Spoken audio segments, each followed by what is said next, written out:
Bonjour mes chers frères et sœurs. Excusez-moi, vous allez remarquer que ma voix est très rauque. C'est parce que je suis en train de couver une grippe qui m'a complètement aplati. Mais j'ai voulu apporter un témoignage, celle de Dieu.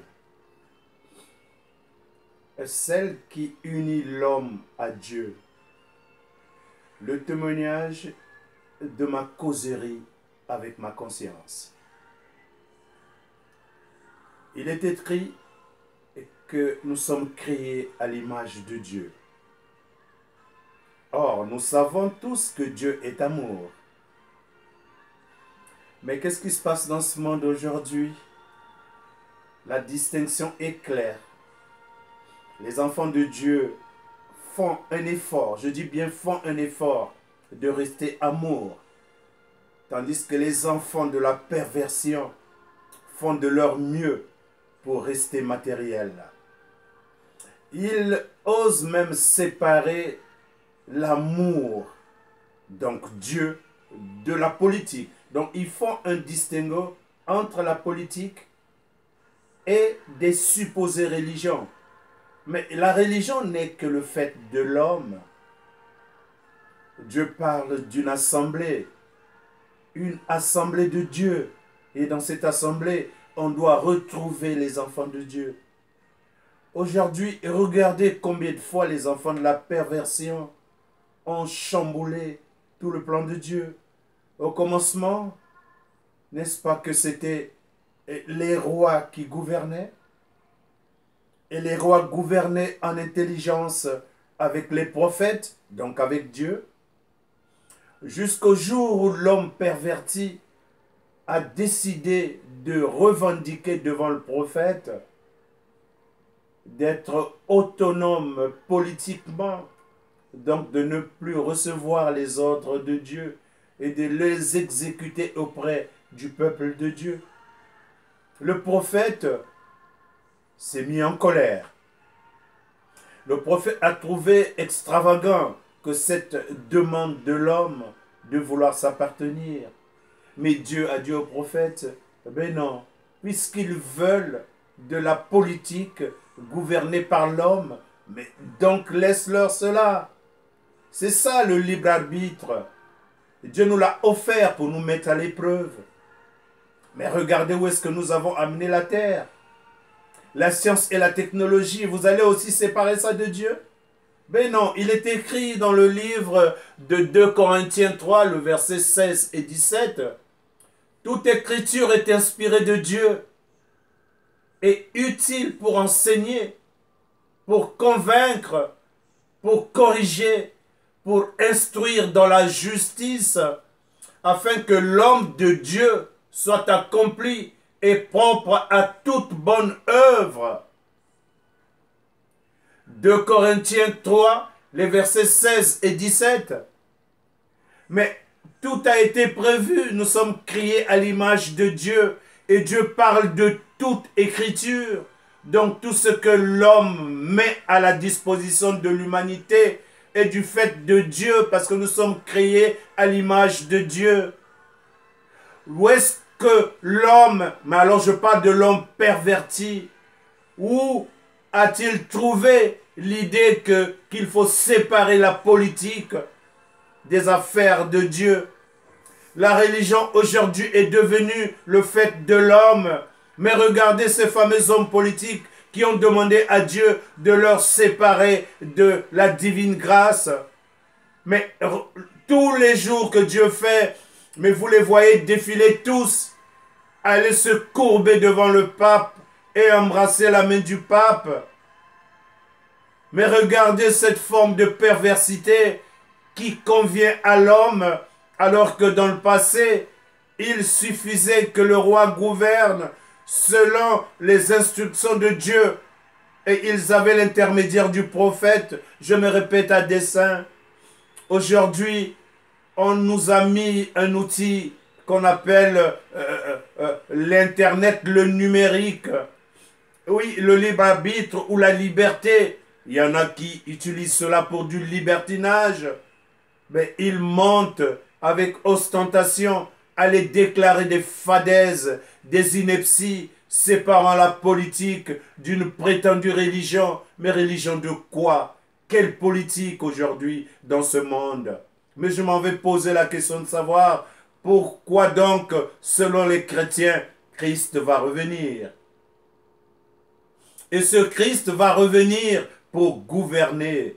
Oh mon Dieu, qu'est-ce que c'est beau. Mais il va revenir pour gouverner selon les dispositions de 2 Corinthiens 3, les versets 16 à 17. Cette fois-ci, il vient pour rappeler à l'homme toute bonne œuvre. Donc il va gouverner pendant 1000 ans. Pendant 1000 ans, il va gouverner, il va apprendre aux humains comment gouverner la terre. Il va gouverner la terre avec 140 000 âmes. Ces âmes qui sont restées dans le sein d'Abraham.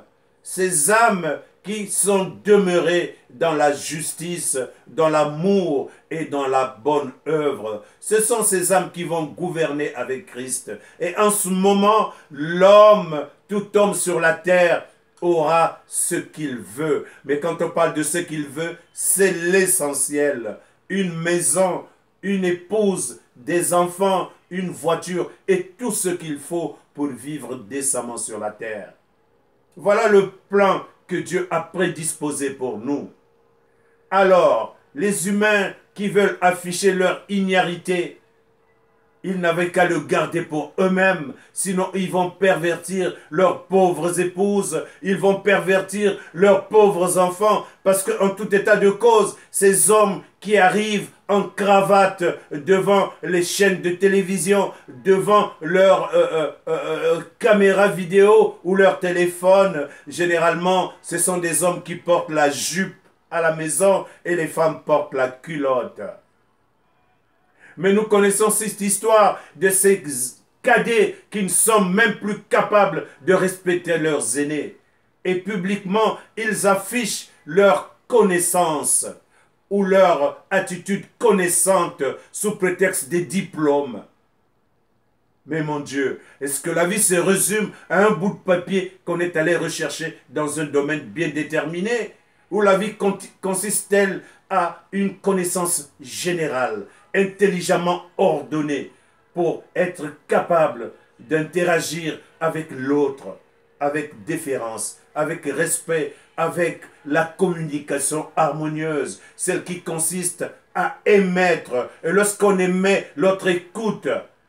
Et lorsque l'émetteur a terminé, le récepteur fait un feedback. Donc il répond à l'émetteur. C'est cela qu'on appelle la communication. Pas cette cacophonie laquelle nous assistons aujourd'hui. Tout le monde parle en même temps. Tout le monde passe le temps à se disputer ou tout le monde passe le temps à vouloir courir la course. La course du diplôme, la course du pouvoir, la course de la politique.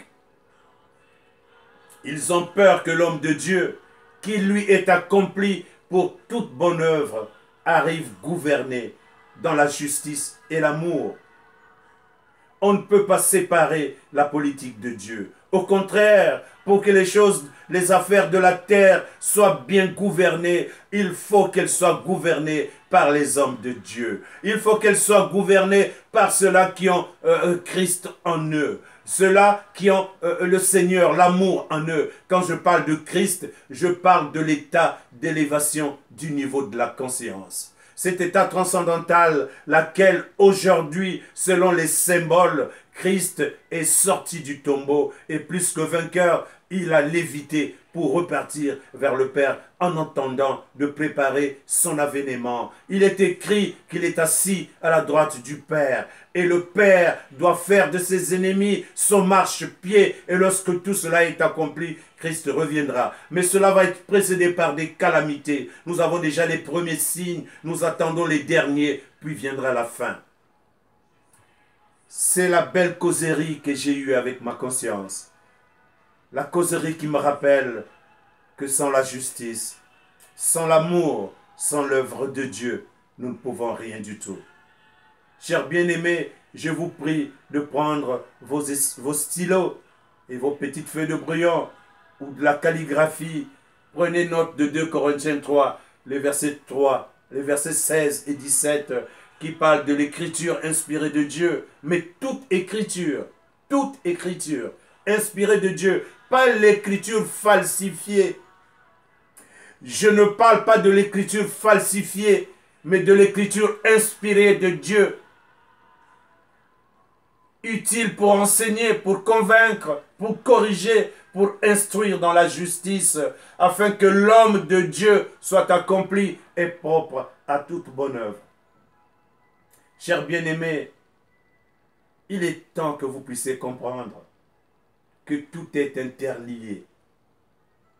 Que vous puissiez comprendre que ce n'est que par l'humilité que nous allons bâtir un monde plus cohérent, plus juste, plus dynamique, un monde inspiré par Dieu.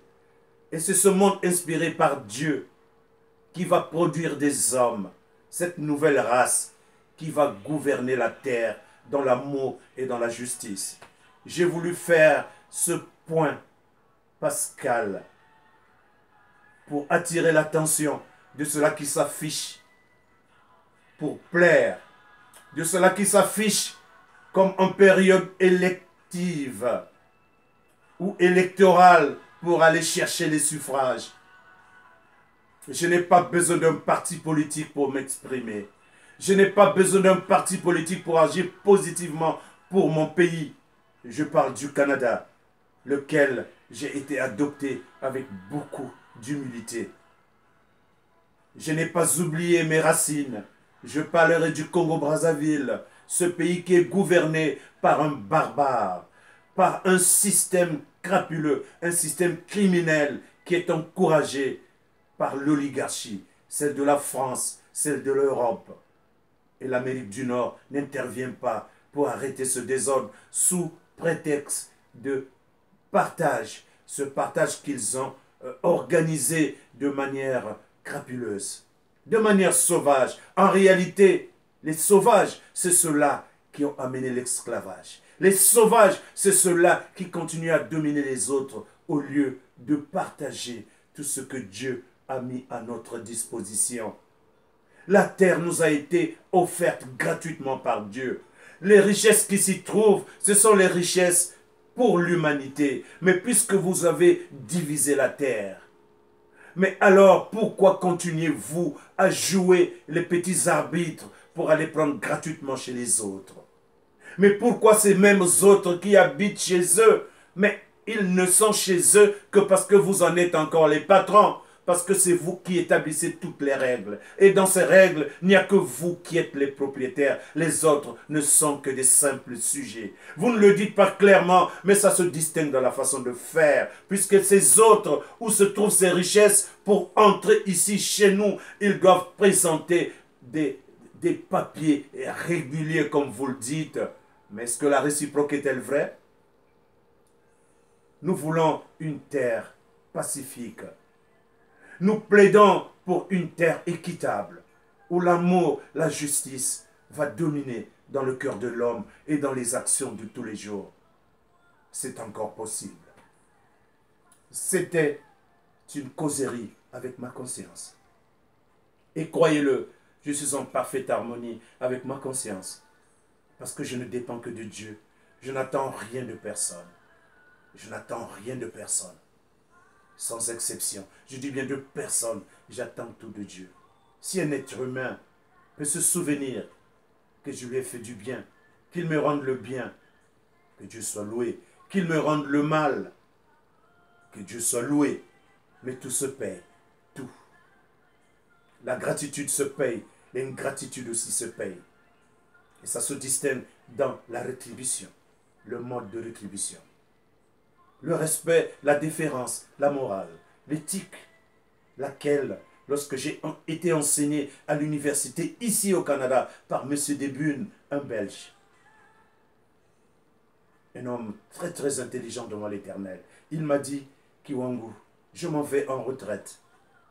Mais j'ai demandé à l'autorité de Saint Paul, à cause des résultats que tu as donnés, que tu puisses enseigner l'éthique. Mais cela a dérangé un registraire. Je ne vais pas citer son nom. mais il se reconnaîtra. Ça lui a tellement dérangé de me voir. Je ne me vante point, mais c'est la vérité. Faire des présentations orales où la plupart de mes professeurs m'ont dit, continue jusqu'au doctorat, parce que tu es fait pour enseigner. Et cela a déchiqueté ce registraire, parce qu'il se sentait diminué devant ma prestation. Il a tout mis en œuvre pour que je ne puisse pas graduer. Mais il n'a pas ôté en moi les capacités qui sont demeurées, parce que ces capacités sont transcendantales. Elles sont descendues et Dieu me les a offertes. C'est cela qu'on appelle les talents. L'inné et l'acquis, c'est ce que nous sommes en train de faire sur la terre. Nous n'avons pas besoin de nous vanter. Même lorsque nous allons dans des organisations associatives, nous n'allons pas pour nous imposer. Nous allons juste pour montrer la direction. La bonne, celle que nous croyons bonne. Ceux qui viennent pour résister, alors qu'ils regardent déjà la discipline autour d'eux. Si ce sont des techniciens, alors qu'ils améliorent leur technicalité. Si ce sont des enseignants, alors qu'ils sachent se regarder en face de leurs élèves, car ce sont les élèves qui font les enseignants. Si ce sont les hommes politiques, ceux-là qui se déclarent hommes politiques uniquement pour aller commander, parce que de l'autre côté, il y a la mangeoire, de l'autre côté, il y a la cuisine, il y a les mets gratuits, il y a le vol gratuit, il y a le vol gratuit, il y a le viol gratuit, il y a le crime gratuit, parce qu'il y a des immunités pour protéger les voleurs, les assassins, les criminels. C'est cela le monde que nous vivons, mais le monde que nous attendons, celui qui viendra. Celui de l'avènement, celui du millénaire, ça sera un monde de justice. Rien que la justice, rien que l'amour. Je vous remercie, bien-aimés. Je la voulais courte, mais lorsque l'Esprit de Dieu entre en vous, vous devrez restituer le témoignage. Et mon témoignage, c'est ma causerie avec ma conscience, donc avec Dieu. Parce que Dieu a mis en l'homme une conscience, ce n'est pas pour arbitrer les autres, mais c'est pour être capable de s'arbitrer toi-même, de s'administrer soi-même, de s'arbitrer soi-même et de s'autodiscipliner. C'est cela, l'élévation. En dehors de cela, il n'y a pas autre chose. Je vous remercie, ces bien-aimés, pour votre attention. Que Dieu vous bénisse. Je prenais là une petite tasse de gingembre pour essayer de soigner l'âme.